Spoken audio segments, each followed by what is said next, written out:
আসসালামু আলাইকুম, রূপা রান্নাঘরে সবাইকে জানাই স্বাগত। আজকে আমি রান্না করব টমেটো ফুলকপি দিয়ে ইলিশ মাছের ঝোল। প্রথমে আমি হাঁড়িতে জল বসিয়েছি। জলে দেখেন আঙুল ডোবার মতো গরম করে নিয়েছি। এই গরম জলের মধ্যে আমি কেটে রেখেছি ফুলকপি ডুবিয়ে দিচ্ছি। ফুলকপিতে প্রচুর বিষ থাকে, বিষটাও কেটে যাবে। ফুলকপি খেলে অনেক সময় গ্যাস হয়, গ্যাসও হবে না। আমি ফুলকপি গরম জলে ডুবিয়ে আধ ঘন্টা রেখে দেবো, তাহলে বিষটাও কেটে যাবে। সেই জন্য আমি এটা করি, এই টিপসটা আমি আপনাদের সঙ্গে শেয়ার করলাম। আধ ঘন্টার পর আমি কড়াইয়ে একটু তেল দিয়ে দিচ্ছি ফুলকপি, দিচ্ছি হলুদ লবণ দিয়ে আমি ভালো করে একটু হালকা করে ভেজে নিচ্ছি। ফুলকপির যে গন্ধটা থাকে সেটা চলে যাবে। ফুলকপি ভাজা হয়ে গেছে, এবার আমি তুলে নিচ্ছি। কড়াইয়ের মধ্যে তেল দিয়ে দিচ্ছি নুন হলুদ দিয়ে মেখে রাখা ইলিশ মাছ।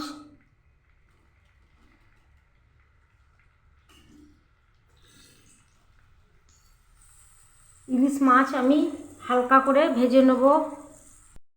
ইলিশ মাছ ভাজা হয়ে গেছে, আমি আর ভাজবো না। এবার আমি তুলে নিচ্ছি একটা প্লেটে। ইলিশ মাছ বেশি ভাজতে নেই, ভাজলে ইলিশের টেস্টটা অনেকটা নষ্ট হয়ে যায়। একটু হালকা করে ভেজে নিতে হয়। মাছ ভাজা তেলের মধ্যে দিয়ে দিচ্ছি হাফ চামচ কালো জিরে,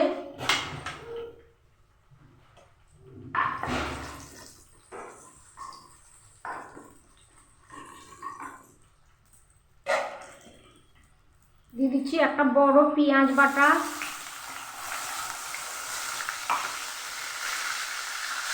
আদা রসুন বাটা 1 চামচ,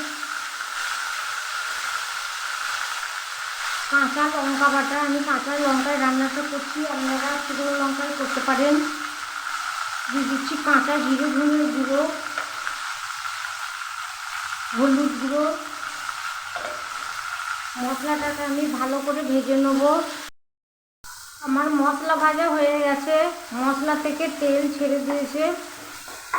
এবার আমি দিয়ে দিচ্ছি ভেজে রাখা ফুলকপি।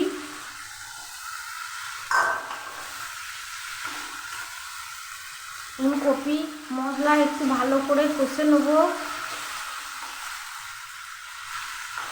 এবার দিয়ে দিচ্ছি পরিমাণ মতো জল।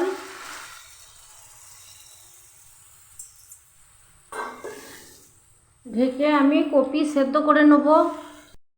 কপি সেদ্ধ হয়ে গেছে, এবার দিয়ে দিচ্ছি 2টো টমেটো আমি একটু সেদ্ধ করে নেব। টমেটো কপি সেদ্ধ হয়ে গেছে, দিয়ে দিচ্ছি ভাজা মাছ।